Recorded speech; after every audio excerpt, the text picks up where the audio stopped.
Olá, estamos aqui com a Isabel Stilwell para mais uma conversa de editor para falarmos sobre o seu novo livro, Leonor Teles.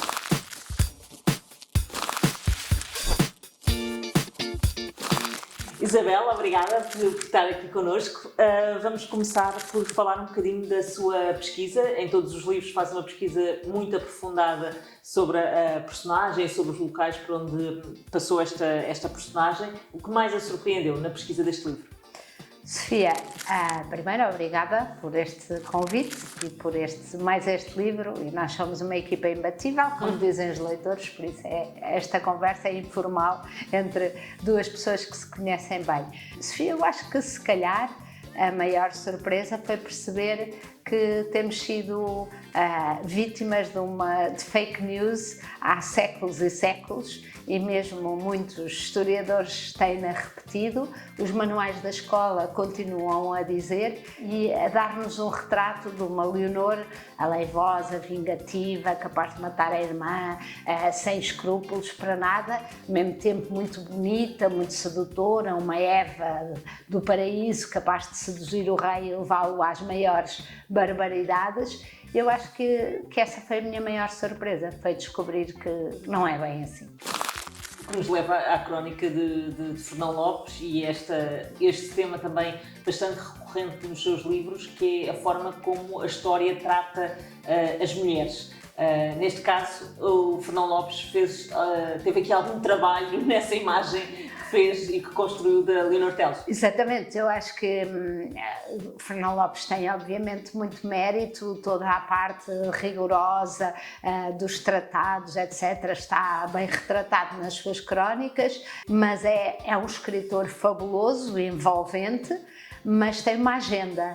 E a agenda é basicamente difamar Leonor para legitimar a dinastia que lhe passa o cheque, que lhe paga o trabalho, que é a dinastia Davis. A dinastia Davis tem um rei bastardo, pela primeira vez na história e pela última, não houve mais nenhum rei bastardo que subisse ao trono, e por isso tinha um trabalho redobrado de ter que justificar que Dom João fosse de facto o rei legítimo, abençoado por Deus para ocupar este lugar.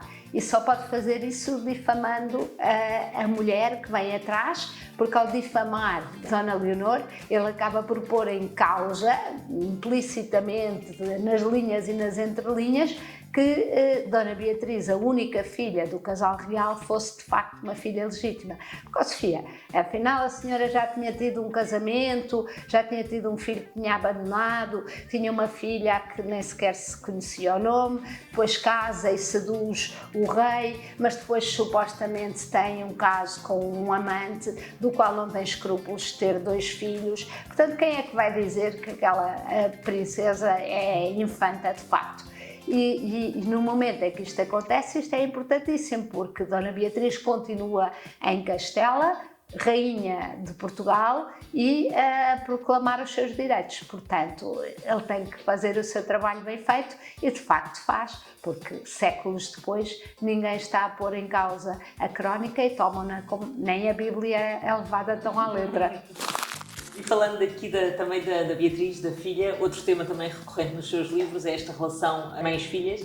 E neste caso temos 2 relações que a mim me tocaram bastante, que foi a da Guiomar, a da tia Guiomar, que foi uma quase mãe para a Leonor, e depois da Leonor com a sua própria filha, que é uma relação um bocadinho controversa, não é? E por isso explique-nos um bocadinho estas 2 relações. Portanto, a primeira com Guiomar Lopes Pacheco, e quem nos ouve lembra-se Pacheco, espera aí, estamos aqui na altura de Inês de Castro, e Lopes Pacheco, ela é meia-irmã de Diogo Lopes Pacheco, que esteve envolvido na morte de Inês de Castro. É uma mulher que vai acabar por ser a mãe, como a Sofia disse, a mulher que a cria, pelo menos tanto quanto nós sabemos, e era uma mulher que geria a sua propriedade, que dominava a escrita, era uma mulher muito forte e, portanto, a relação dela com a mais nova dos Teles é uma relação que de certeza a influenciou muito. Depois, a relação de Leonor com a filha é uma relação, pelo menos, obviamente, quando escrevemos a esta distância e com base na informação que temos, pareceu-me muito borderline, como hoje se dizia. Ela de facto tem uma relação forte, mas ao mesmo tempo abandonou um filho antes, portanto há ali alguma perturbação que ela sente, mas sobretudo esta rapariga é uma rapariga e não um rapaz, e ela precisa fundamentalmente de um varão para garantir a sucessão. E, portanto, a relação com Beatriz vai ser uma relação muito utilitária. Beatriz, aos 10 anos, já casou 4 vezes. Nós temos os esponsais, não é? Mesmo assim, ela vai, de certa forma, autorizar que a filha com 11 anos faça a consumação do seu matrimónio com um homem muitos anos mais velho do que ela.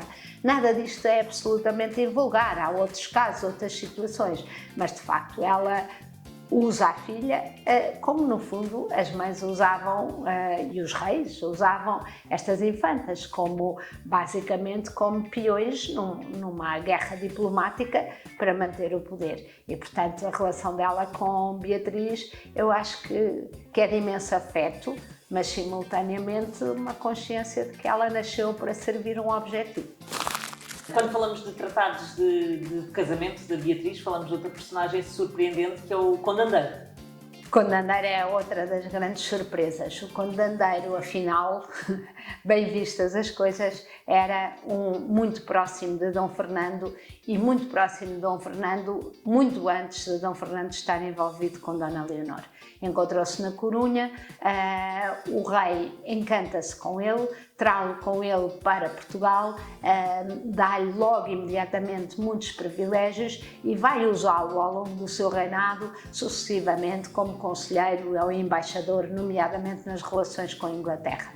É o mestre de Andeiro, que ainda não é conde, que representa John of Gaunt no Tratado de Tagilde, é ele que representa Leonor e Fernando no Tratado de Londres. Portanto, estamos a falar de um homem a quem é dada uma confiança de assinar em nome do rei. Portanto, estamos daí mais para a frente. Convém a Fernão Lopes pôr, à medida que ele vai crescendo de poder, e nós não pomos em causa que ele fosse oportunista, ambicioso, não é nada disso que está em causa. O que está em causa é que fosse um inimigo de Dom Fernando, que não era, e ele vai subindo em poder. Quando ele chega, Dom Fernando morre, ele é o braço direito, ele é o primeiro-ministro de Portugal, por assim dizer.